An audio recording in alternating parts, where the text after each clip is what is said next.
Any health-related information on the following show provides general information only. Content presented on any show by any host or guest should not be substituted for a doctor's advice. Always consult your physician before beginning any new diet, exercise, or treatment program.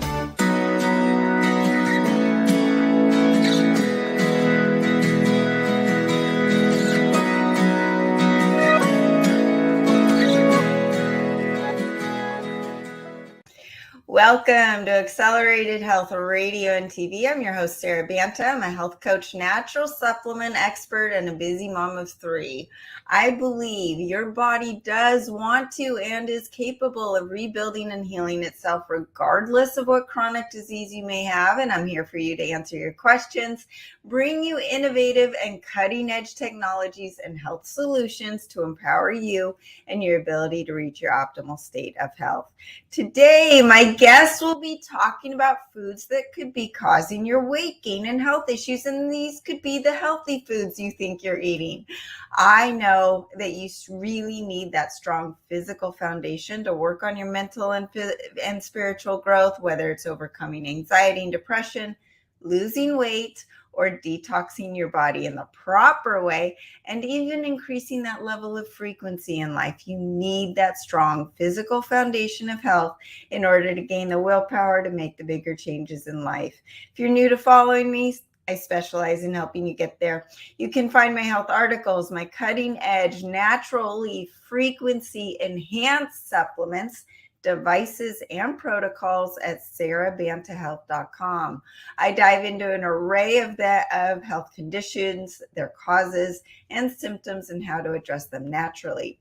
sarabantahealth.com is the sponsor of the show, so as you support my website, I'm able to bring you more cutting-edge content and guests to the show. First, I wanted to talk about some tools you can use to enhance the results you achieve, making it easier to reverse hormonal decline, improve energy, and reverse aging. I turn 47 tomorrow, and I want to be living as if I'm 20, and I feel like I'm 20, so it's working. So first is accelerated keto. Why is this so great? It's flipping you into fat burning mode within 30 minutes. All of us are trying to get clean, get back on, get a jump on 2023. And you probably, 6 days in? 6 days in on the juice fast that you've been put on, or the dry January that you've tried, and you're getting hangry, you're getting headaches, you're getting fatigue. Well, the accelerated keto flips you into fat burning mode within 30 minutes, and your body taps into its own fat stores for energy right away. You feel great physically and mentally, and you feel like, okay, I can do this now. But when you combine it with intermittent fasting and a low-carb diet, ATP production increases significantly in the mitochondria and energy increases. That is your true cellular energy. And then we've put additional ingredients in the accelerated keto to break down those saturated fats into unsaturated fats. And those unsaturated fats are easier for the body to utilize and easier for the body to convert into ketones.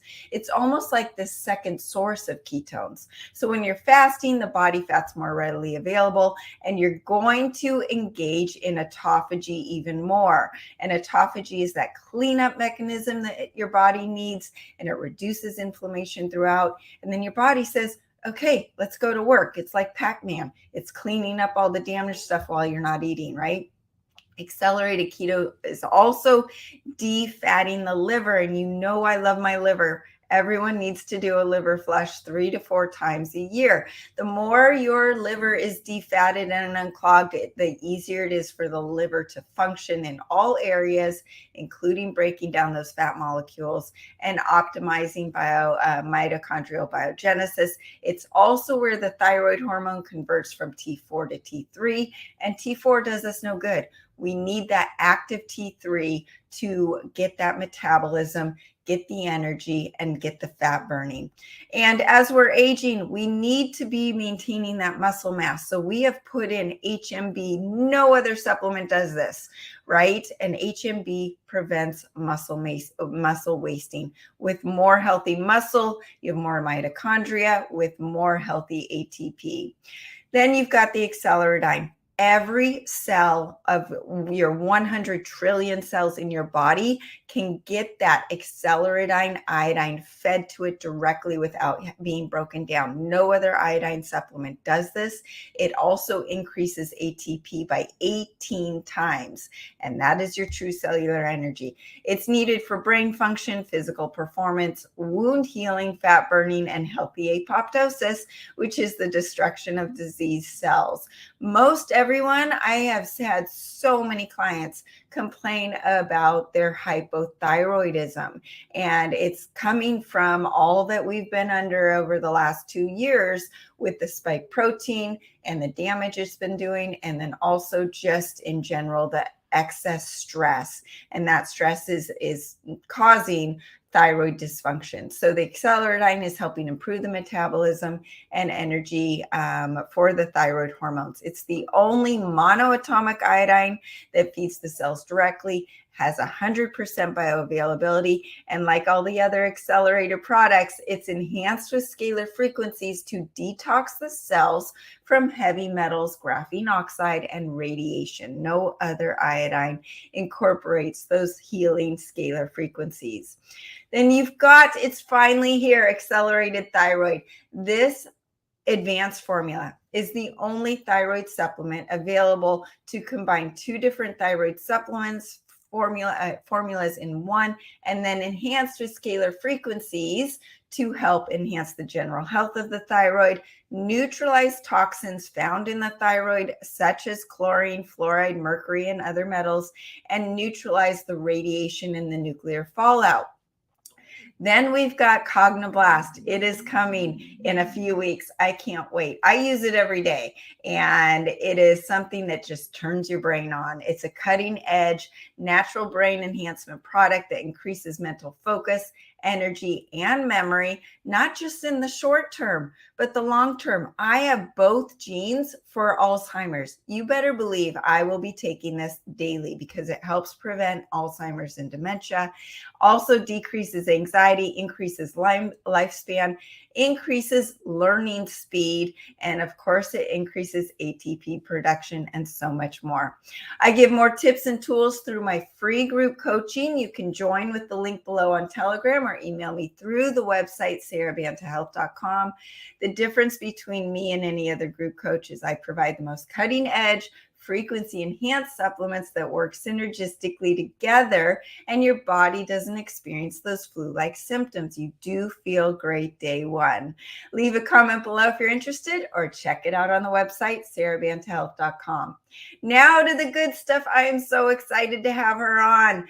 JJ Virgin spent years doing hands-on research, working with doctors and clients, and taking dozens of grad school and certification courses. She discovered that by finding your food and carb intolerances and working out a whole lot less, you can create a healthy lifestyle customized to your personal body, chemistry, and needs.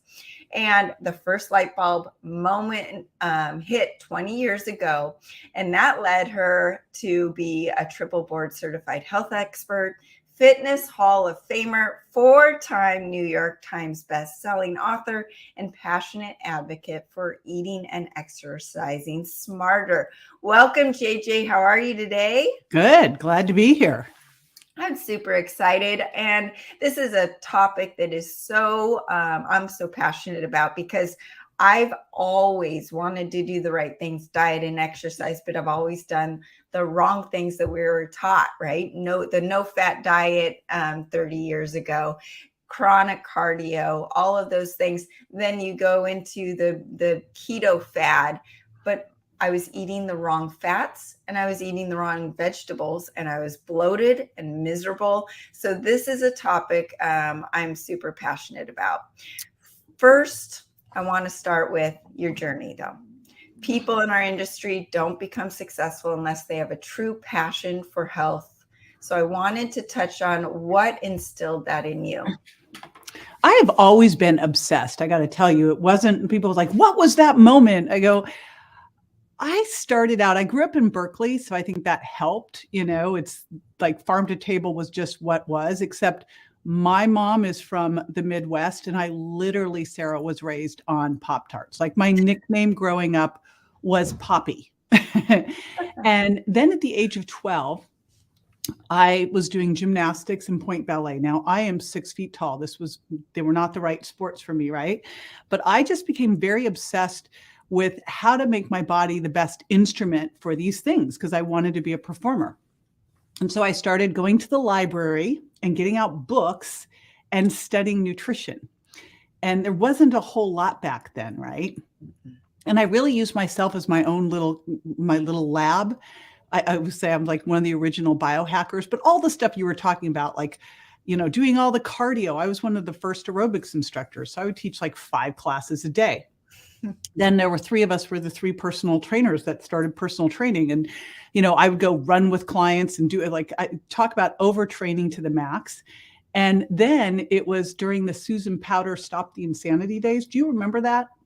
I think it was a little before me. You're a little young for it if you're turning 47 tomorrow. She was all about, it was back in the time, and it's what I wrote about during the sugar impact diet, when the wrong information came out about fat, and that fat was the villain. It was actually a misrepresentation of one of the studies, the 7 sister studies in cholesterol in Europe, but that fat was the villain, that fat was what making you fat, and that sugar is fine.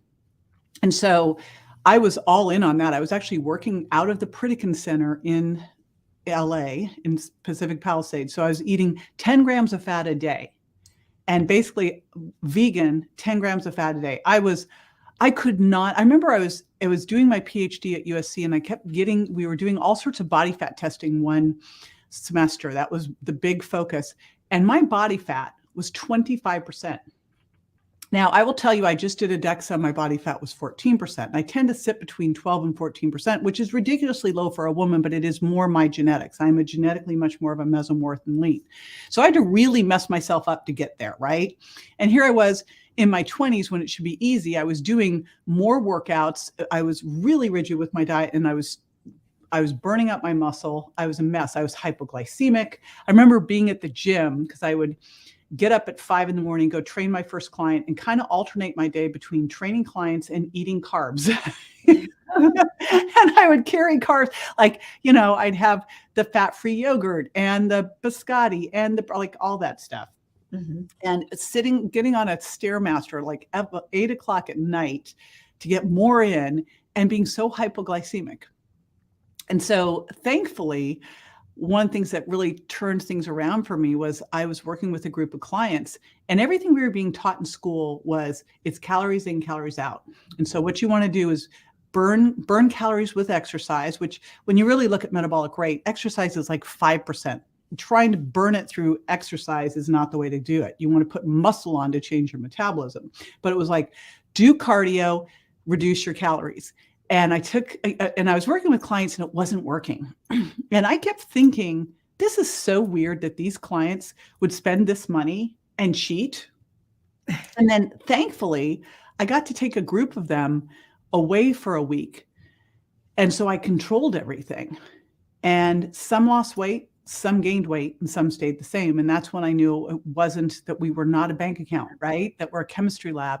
Now I had to start looking at all of the things that would impact weight, and that we had to stop looking at weight because truthfully, as you know, and I know you and I are so on the same page with this, if you want to lose weight, the best thing you can do is go on a water fast and lie on the couch, and you will drop that muscle, and right? You'll become a skinny fat version of yourself. Like, it's just, you'll become a fluffier, lighter version of the exact same person. You'll make yourself worse, not better. Right. And so it really allowed me to kind of scratch my head, reevaluate, start to dig into all the information. I went to UCLA to the biomedical library and started to look. And a lot of the research I started to find was from the 1900s, the 1920s, when obesity didn't exist. Right. I was just hearing a 60 Minutes piece, and it just irked me so much because this bariatric doctor said 50 to 85% of obesity is genetic. And I'm like, well, if that was the case, then how can you explain that in the 1900s, 0.5% of the people were obese, and now in 2023, it's now at 43% because our genes don't change. Like that you couldn't have changed genes in 123 years. So we had epigenetic factors, but we don't have that genetic propensity, majority of people, right? Otherwise, 50 to 85% of the population would have been, or I'm sorry, 43% of the population would have been obese at 1900s. So anyway, it's been a fun journey. I know you and I are way on the same wavelength on this. And I think, the message is needed now more than ever with this whole thing now with metabolic health, pre-pandemic being 12% of the population being metabolically healthy, with the realization that, if you want to be healthy, then you can't lose weight to get healthy. You have to get healthy so that your body can hold on to and build muscle and drop body fat. Right. We've got it all wrong. It's funny. I watched that 60 Minutes last weekend as well, because I just wrote an article and did a podcast on people using obesity drugs for weight loss, not diabetics. I'm sorry, diabetic drugs for weight loss. And they have a shortage because it's become a fad. And in California, it is definitely a big fad for all those people. I'm sure you're in the epicenter. I am in the epicenter.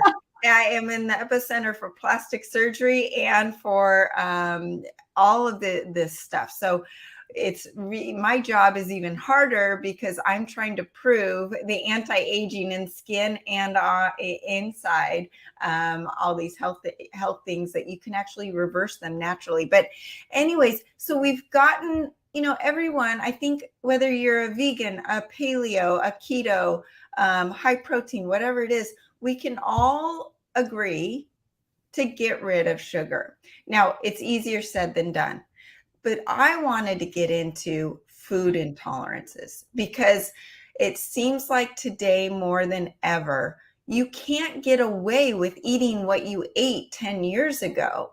The body just says, nope. And what is it? Is it the food supply? Is it the stress? What is leading to the food intolerances, which seems to be the real reason behind weight gain? So I'd say yes and yes. How's that? and we're done. So our food supply has changed dramatically.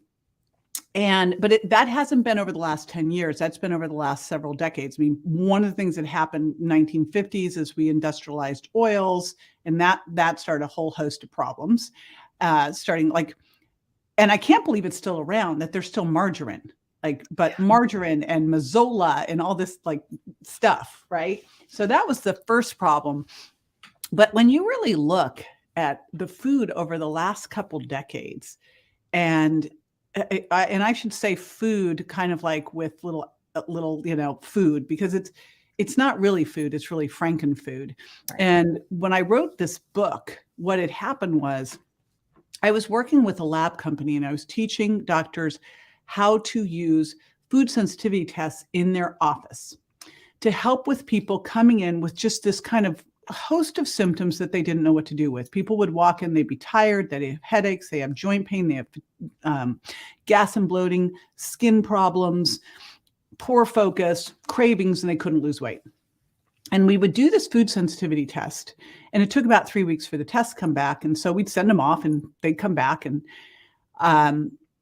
I started to realize that as I'm looking at all of these tests from all over the place, hundreds of tests, that the same foods kept showing up. Now we had 3 weeks in between the tests coming back. So I thought, you know what, in the 3 weeks, since we're not giving them anything to do and they're highly motivated, why don't we just pull these most common foods that keep showing up on this test out? And then when they come back, we'll refine it. And, it's interesting because what I did was take a concept, the elimination diet, which has been used in medicine, natural medicine, for decades. But it was complicated. And when I really looked at IgG food sensitivity, which is what really is, what the symptom of leaky gut is that you start reacting to all these different foods. Your gut becomes more permeable, big culprit, stress, huge, but fructose and gluten, those two things are massive for it. Industrial seed oils will damage it. A lot of different medications will damage it. So there are a lot of things that can make your gut leakier. And then as it gets leakier, especially combined with stomach acid getting lower, you're aging, you're stressed, and we don't have great digestive hygiene. We sit there and guzzle our food, and then we eat the same things all the time. That food can get out into circulation where it shouldn't be. Our body goes, what on earth is that thing? It sees it as a foreign invader, not a friend. So it sees it as foe. It sends antibodies after to grab hold of these little antigens, these proteins from the food, because it's the proteins from the food that are creating the problem. And the antibodies and antigens get together and form immune complexes. And if it was just one every once in a while, your body would get rid of it, like a little Pac-Man macrophage. But when it's all the time, even if it's just a little bit every day, these things build up. And all of a sudden you have joint pain, or you have headaches, or you trigger your autoimmune disease, any of these types of things. So that's leaky gut. And those were the things I kept seeing. And so we pull people off these foods, and they come back in the office 3 weeks later and they dropped weight. Like 7 pounds in 7 days is my tagline for the Virgin Diet, because that was the average we saw, that the average person, when they pulled these foods, lost 7 pounds in 7 days. And because these foods are triggering a lot of inflammation. So yes, you're losing that fluid that's doing that, but you're also losing some fat as well. And the cool thing is, once you readjust, now you can just start to lose weight because your inflammation's down. You can't lose weight if you're inflamed. Right. So that's the first thing that happened. But they also, all of a sudden, they were like, their skin cleared up. I had one gal who was like, she was a singer in a group, and they all thought she'd gone off and had plastic surgery. Like, no. I just reduced the inflammation. So, headaches and joint pain and autoimmune titers, all this stuff happened. And what I realized was, we're looking at a very specific thing, these IgG immunoglobulins on a test. But we don't know everything our body could be reacting to. I don't know if it's the gluten or if it's the glyphosates. We don't know what really is going on there. And I thought, doesn't it make more sense to make your body, for you to be the scientist? You're the lead scientist on this project, and your body is now the lab. And so you're going to pull out the most common offenders, swap those for healing foods that help to just calm down that inflammation, start to get that leaky gut healing, and then start to feel what feeling good really feels like. And as you start to feel better, then you can go back one by one and connect the dots and try these foods so that you can see what it really does to you. Because when you've gotten rid of the protective antibody sitting there waiting to get that antigen and put it away, all of a sudden, if you eat the food and it doesn't work for you, you will know. It will be extreme. Like, I was in Las Vegas going to do a talk for A4M, for the American Academy of Anti-Aging Medicine, on food intolerance. This is what is so hilarious. And I was out with some friends eating sushi, not having the soy sauce, because I knew not only the soy sauce would have soy, but also have gluten, 2 of the common food intolerances. But for some reason, I didn't put it together, and I ate a spicy salmon roll, which had mayonnaise. And at the time, my gut was not handling eggs at all. And I remember I looked like the alien. I had to go up, up to my room. I'm thinking, am I going to be able to talk tomorrow? Like, do I need to go to the hospital? But, I'd unmasked this food sensitivity because I'd gotten rid of my protective antibodies, which is really, really important to do. So your body will tell you, and it's so much more powerful. I don't know how you feel about cheat days, but I think it's the dumbest thing ever. I agree. Because it's not a one-off. It's not like you eat this piece of cake and you're done. You ate the piece of cake and then a whole host of things happen because of it, right? Yeah. And one of the things that happens is it kind of triggers your body to go, I need more of that, right? When you are intolerant to a food, you will actually crave the very food that's hurting you as you're first pulling it out. And then you go eat it again. It's like you rip the scab off and now you have to start healing all over again. So I'm not at all a fan of this. And so what's great is as you're connecting the dots, you go, oh, this makes me feel like crap. I'm not going to have a cheat day and go eat something that makes me feel like crap for days afterwards. As you're doing this, I had one gal, she goes, I ate gluten. I didn't notice this thing when I ate it. She goes, but my weight went up 4 pounds.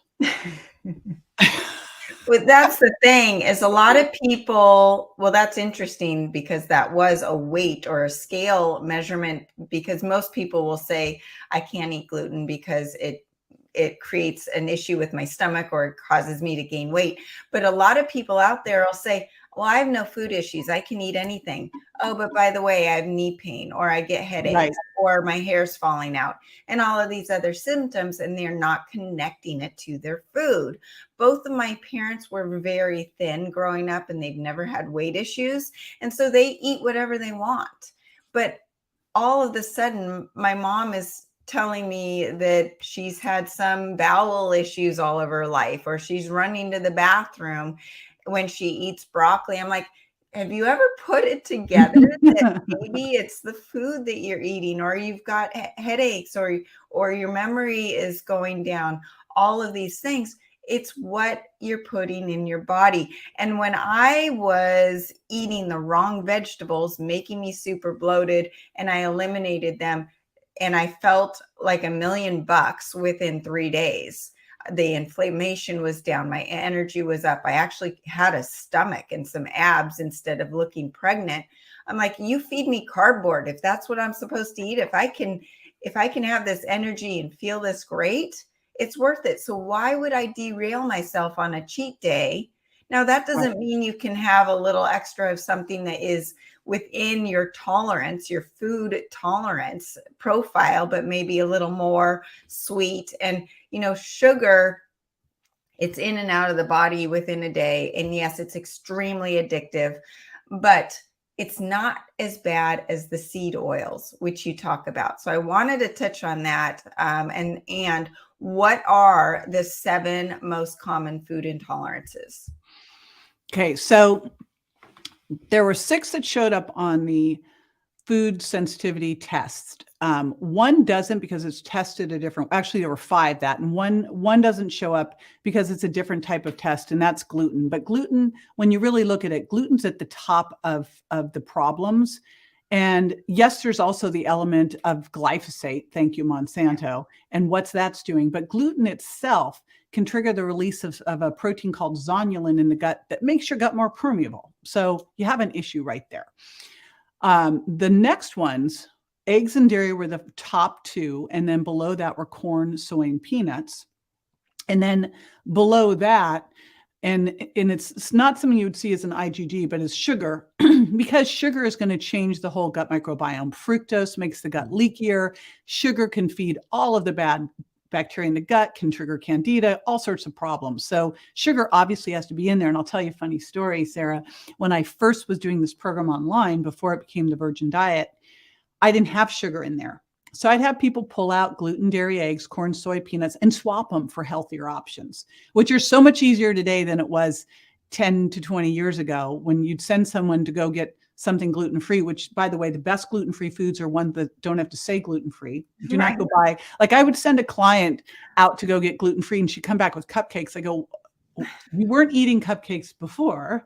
So, there's that halo that happens when people go to a health food store or a place like Whole Foods, and they think that everything in there is healthy, not realizing that like you can walk into Whole Foods and be attacked by canola oil and agave syrup and all sorts of stuff. So, do not be fooled by this stuff. You still have to read and understand the labels. And ideally, most of the foods you're eating don't need to have labels in the first place. So there's that piece of it. So it is gluten, dairy, eggs, corn, soy, peanuts, and then sugar and artificial sweeteners. And here's the thing. I think eggs are one of the most amazing foods, but they can trigger autoimmune issues for some people. So again, it's like whether these foods are great for you. You talk a whole lot about it. Some foods could be very healthy, but they're not healthy for you. If something's triggering cravings, headaches, autoimmune situations, not healthy for you. And using the scale, like if you see the scale go up 3 pounds overnight, you did not sit down and eat 3 pounds worth of food. You don't have 3 pounds worth of extra feces in you. Something bad happened. Right. And that's the extracellular water. We were talking about the in-body, and I don't know if the DEXA does this as well, but it measures the intracellular versus the extracellular water. Intracellular is the hydration in your cells. That's the good number, right? But that extracellular water is the inflammation, the puffiness, the all that extra. Your body's saying, something didn't work right with my body. And yeah, that when that scale goes up just a couple pounds overnight, it's telling you something you ate. And it's unfortunate nowadays. I go to my favorite restaurant. I test myself. I have a scanner that tests myself on food intolerances, where my hormones are, what my health issues for the day, okay, on a daily basis.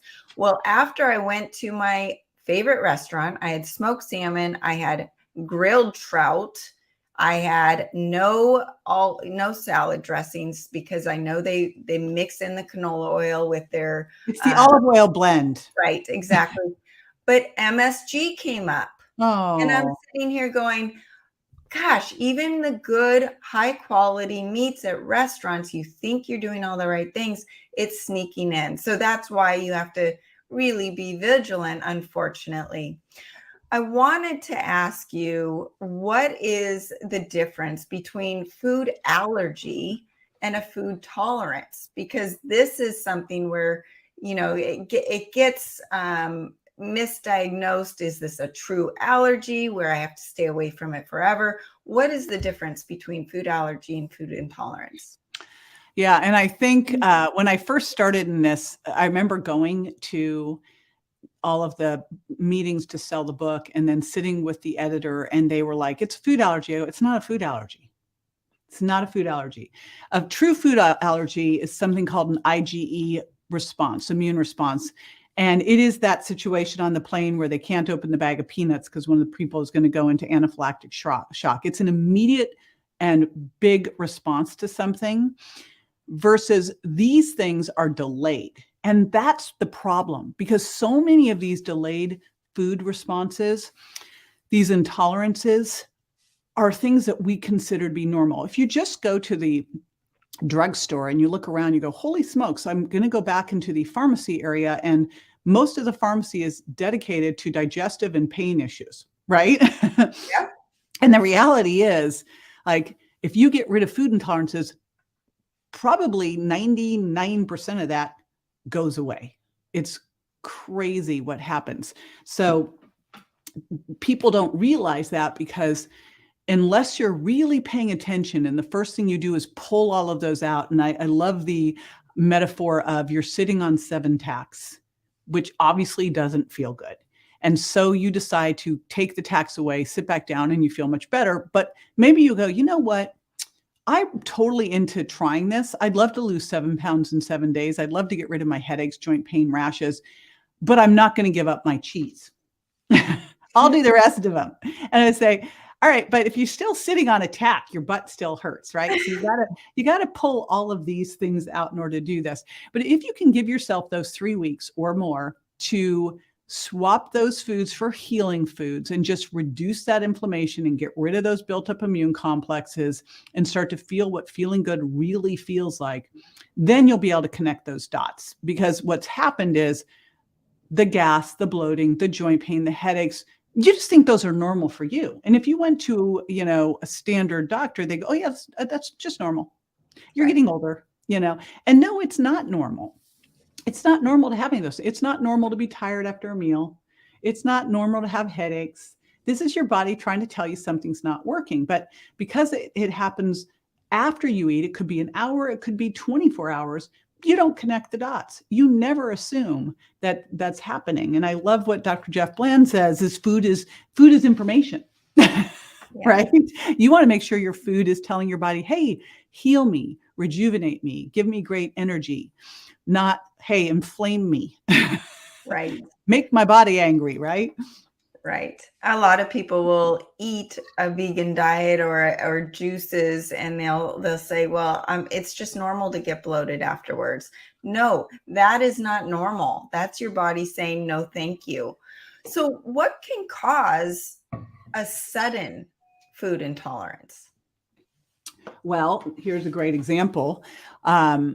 And this is the reason, like, you're not cleared. Let's say that you go through, you pull out the top 7, you heal your gut, you're feeling great. You might be able to rotate a couple of those foods back in, but I would argue that you're going to be better off without them. To me, it's just looking at, do I have to be completely vigilant, Or could I, have an occasional full fat Greek style yogurt or pastured eggs? I actually love. I think those are a different story, but that's what you really need to be looking at. But let's say you do that, you figure it out, you're rotating your eggs in, you're avoiding gluten and dairy, and then something really dramatic happens, something super stressful happens.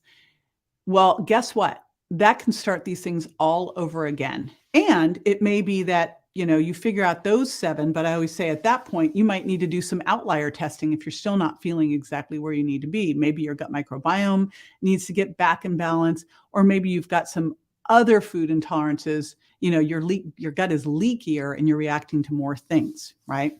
Right.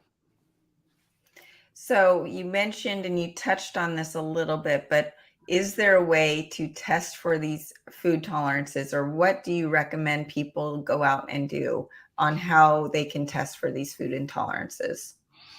So I think the first thing that you should do is really clear out the top 7 to start, and start swapping and healing your gut. I think that should be step 1 before testing. Then, and remember, a food sensitivity test, an IgG4 test, which is what you want, IgG4, is only going to show a food if you've been actually eating the food over the last couple of months. If it's something you never eat, it's not going to show up. So I remember I had a client who came to me because she couldn't gain weight. She was super, super thin, and everyone thought she was anorexic. But the reality was she was like eating like tons of food. And I looked at her and I'm like, I think that you have a gluten problem here. I think you may be celiac. And so we pull out the gluten, like transformational. Then her doctor wanted her to start eating gluten again and get retested. I'm like, I don't think you need to, you don't need to test. We got the information. So, if you do want to know before you start to pull all these things out, that's one way to do it. But I always like to get all of that clean, start to really work on your microbiome. And then if you still don't feel good, go get an IgG test to see if there's outliers beyond just those 5 that I mentioned, because sugar and gluten won't show up there. And also, you can do a gut microbiome test. I like the Diagnostic Solutions Laboratory GI map test. I think that's like the most amazing gut microbiome test. So I'll do that one. I think DSL also has a food sensitivity test. So those are 2 that are great to do. But, so often you clean all this stuff up, you don't need to go do that. Right. So everyone's listening to you and they're thinking to themselves, well, I eat all of those foods. What am I going to eat when I pull those out?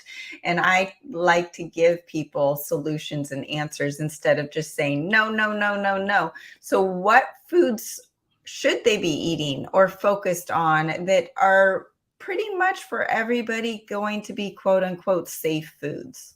Yeah. And I actually love it. And it's not so much now as it was a decade ago when I published The Virgin Diet. When I published The Virgin Diet, I created a community cookbook where I got my buddies like Dr. Mark Hyman and Dr. Sara Gottfried and Dr. Daniel Amen to do recipes, because that was like, what do I do? Nowadays, this is not as big of a deal, but, and I published a cookbook after the fact, but the first thing that I have you do is swap. Because if all you're doing is pulling the foods out, and when I first did this with this online group, we pulled out 6 foods. We didn't pull out sugar. So guess what people ate? They ate sugar. Yeah. And we didn't give them really great swaps so they'd see what they could do. Nowadays, there's so many simple swaps out there. There's so many great options out there for things that it's so much easier to do this, that it's not as big of a deal. Like, and again, I look at someone and I'm not going to overnight try to take someone from a D diet to an A+ diet. What I want to do first is really give them clean, healthy stuff that are simple swaps so they see how easy this is and probably like the new stuff even better than the old stuff. So for example, if there's someone that's eating pasta all the time, then maybe I'm going to move them to a lentil noodle. And then after that, a spaghetti squash, right? But if you take someone who's like, eating fettuccine Alfredo and you go, hey, you're gonna have some spaghetti squash, they're gonna be like, no, I'm not. But there's so many of these great gluten-free, you don't want the corn ones. I see a lot of these noodles out there that put corn in there. I'm like, don't do that. Right. So that's easy. For eggs, I just honestly, every morning, when I break my fast, I do what I call a loaded protein smoothie, and I use a bone broth concentrated protein powder. So that's an easy one to replace, because for most people, eggs are what they do for breakfast. So there's an easy solution. And then let's see, what other things? For sweeteners, allulose, erythritol, stevia, monk fruit. I've been really playing around most with monk fruit and allulose now. I think allulose is a really interesting sweetener. Of course, in the Sugar Impact Diet, I really teach you how to retrain your taste buds so that you don't really care about sweet. But I also want to make the transition as easy as possible, because if it's not, people will quit. Yep. So we live in the real world. I remember when I used to lecture a lot at schools, and I was lecturing at Parker College Chiropractic. And at the time, I was a spokesperson for Subway. And this guy came up to me and reamed me about, how could you do that? I go, because I can't affect change. Like, indoctrinating the indoctrinated does not change the world. Mm-hmm. When you can get in and start to work with companies and really help them make those shifts because they want to do it, then you start to make a change. And if you think, and he was a student, he hadn't gone and worked with clients. I go, if you think that you're going to take someone who's living on junk food and, the average person, and move them into a healthy eating overnight, you're just going to lose them. So how do we help them with healthy swaps they're probably going to like even better, that are similar to what they were already doing, and then continue to improve them from that. And nowadays, with a big one is milk or cream and coffee. And there's a lot of different dairy-free alternatives out there now. So that one's pretty easy to do. So that's not it. And then corn. I could go on a whole rant about corn. Corn makes me a little bit nutso, but I think it makes both of us nuts, because people think they're doing a great job by having the corn tortilla instead of the corn or the flour tortilla, and it's gluten-free, so it's okay. And I have a friend who put her son on a gluten-free diet, but he eats a ton of microwavable popcorn. Oh boy. So it's not a double whammy, double bad. Exactly. So you talk about eating by the plate. And I always tell my clients, when you sit down, especially like around the holidays, really load up on that protein and eat that first, because you probably will have less of an appetite for the other stuff, because the protein triggers that CCK in the gut to tell the brain, okay, I'm full. But can you go through what it means to eat by the plate? Yes. So for me, my plate always focuses on what I call the trifecta: protein first and fat and fiber, because of the impact on satiety and blood sugar. So that means the plate is made up of protein, fat, and then the fiber comes from mostly non-starchy vegetables, and optionally a little bit of what I call slow, low impact carbs.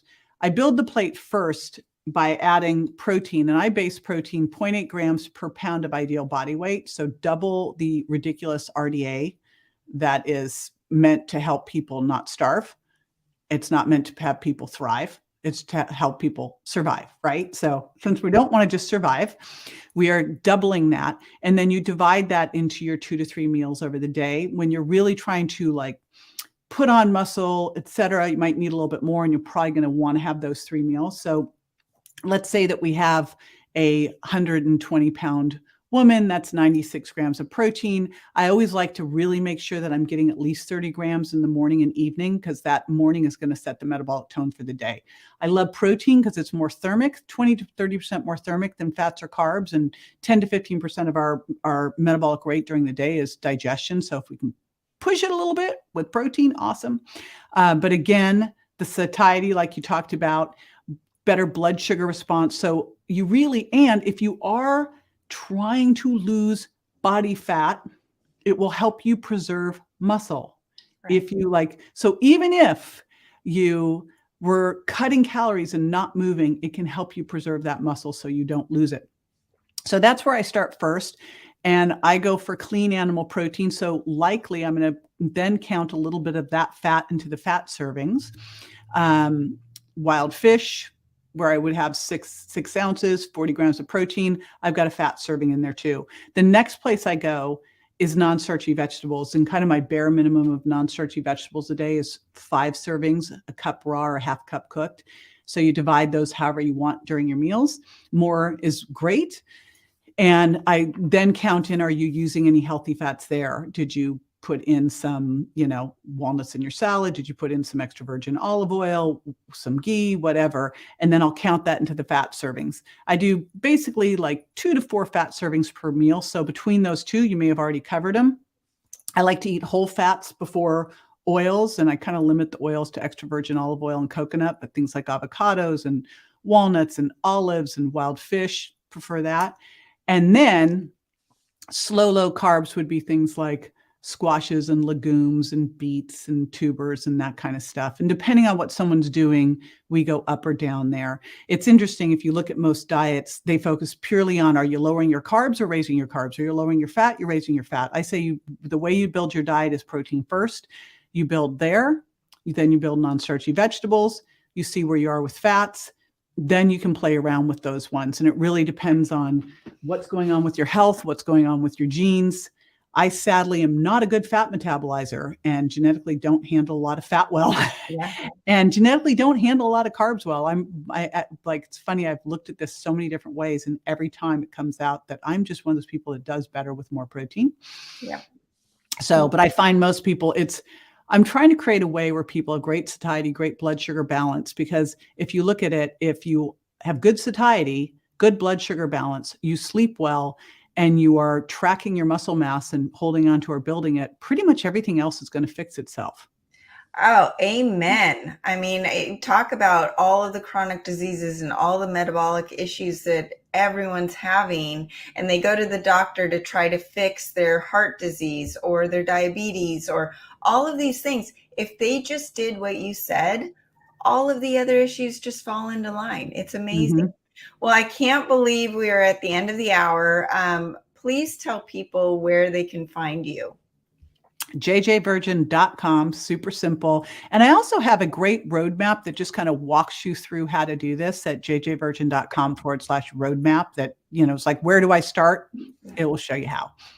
Amazing, because all of your books are amazing, and you have covered so many topics that I am very passionate about. And we didn't even get into the body composition thing, as far as when the scale is not telling you the whole truth, and you really want to make sure you're supporting that muscle mass while you're losing the weight. But how do you feel? The energy, the physical energy, the brain energy, those are the things that you really need to get tapped into. So definitely look for JJ on social media. I believe it's just JJ Virgin, and her website, jjvirgin.com.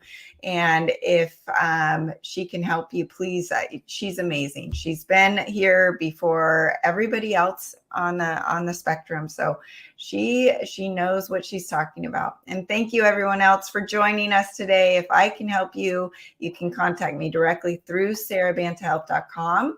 You can follow me on Facebook and Instagram under Accelerated Health Products. And you can also find this episode and all my episodes on over 100 channels, including iHeart, iTunes, Stitcher, Pandora, YouTube, of course, and whatever podcast platform you subscribe to. If you like what you heard today, please hit the subscribe button and share this with a few of your friends who may need my help. What a great way to start out the new year than to look into JJ Virgin and all of these tips and clean up your diet, but make the food swaps that'll make you feel good. As you share my channel, it helps me help more people like you and bring more cutting edge guests to my show. You can find me every Monday at 2 p.m. Pacific and Tuesdays at 1 p.m. Pacific live on this podcast, and use Welcome 10 for 10% off site-wide at sarabantahealth.com. Thanks for joining us here on Accelerated Health Radio and TV, and have a great week. Thanks, JJ.